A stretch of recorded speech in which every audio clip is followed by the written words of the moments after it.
Doctor सुलेखन Singh Mahesh बाबू से शिक्षा लीजिए। डॉक्टर सुलेखन सिंह गरीबों के मसीहा थे, लेकिन आपका उतना ही आपके प्रति उनका दायित्व था। जो कार्य करते थे किनके माध्यम से? महेश बाबू के माध्यम से, एलपी साई जी के माध्यम से और कृष्णकांत बाबू के माध्यम से। आप ताकत रखिए।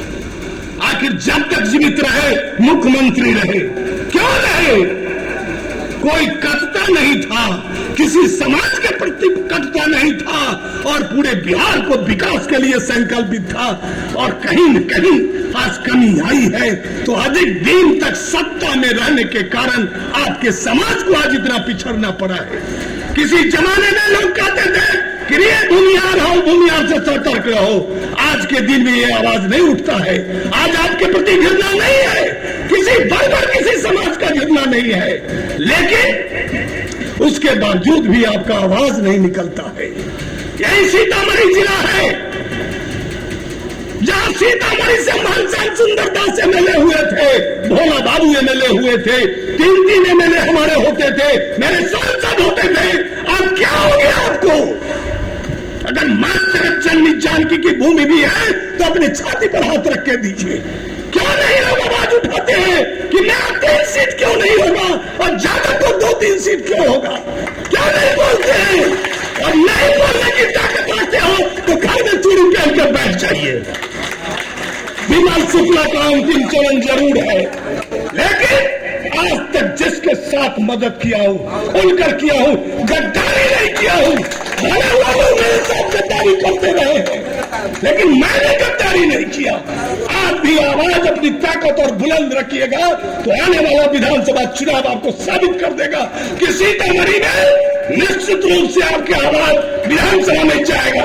कोई रोक नहीं सकता है इसे, इस ताकत के साथ कर सकता हूं। लेकिन आपकी भावना ठीक होनी चाहिए, गद्दारी सबको भूल चाहिए। इस मां जगत जननी जानकी की भूमि में अपना दुश्मन कौन दुश्मन है? अपना बाप बेटा में अब लड़ाई होता है।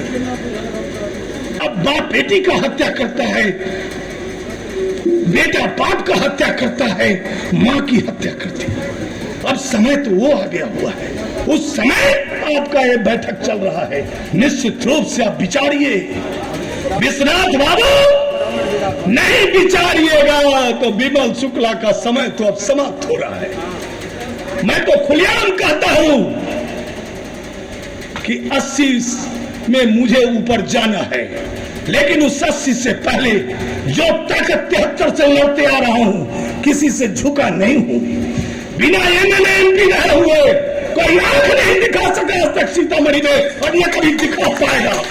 लेकिन आप अपनी ताकत बनाइए, गद्दारों को पहचानिए। संजीव बाबू जब आवेंगे मैं आज्ञा करूंगा, संजीव बाबू अपना दुख बयां कीजिए। राजेश चौधरी जी ने बिना नाम लिए हुए कुछ बयां कर दिया है। श्रीमान बाबू हो सकता है तो आगे। ऐसा कैसे चलेगा?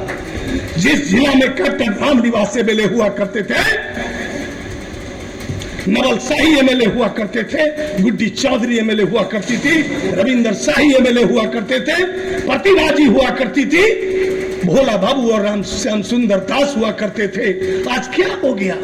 आप एक सीट मांगने जाते हैं भीख लेने के जैसा, और जिसको आप सबसे ज्यादा वोट देने के लिए पागल है वो आपको कहता है कि ये पिछड़ा के दे दो, दादी पिछड़ा के दे दो। तो डूब के मर तो जाना चाहिए आपको।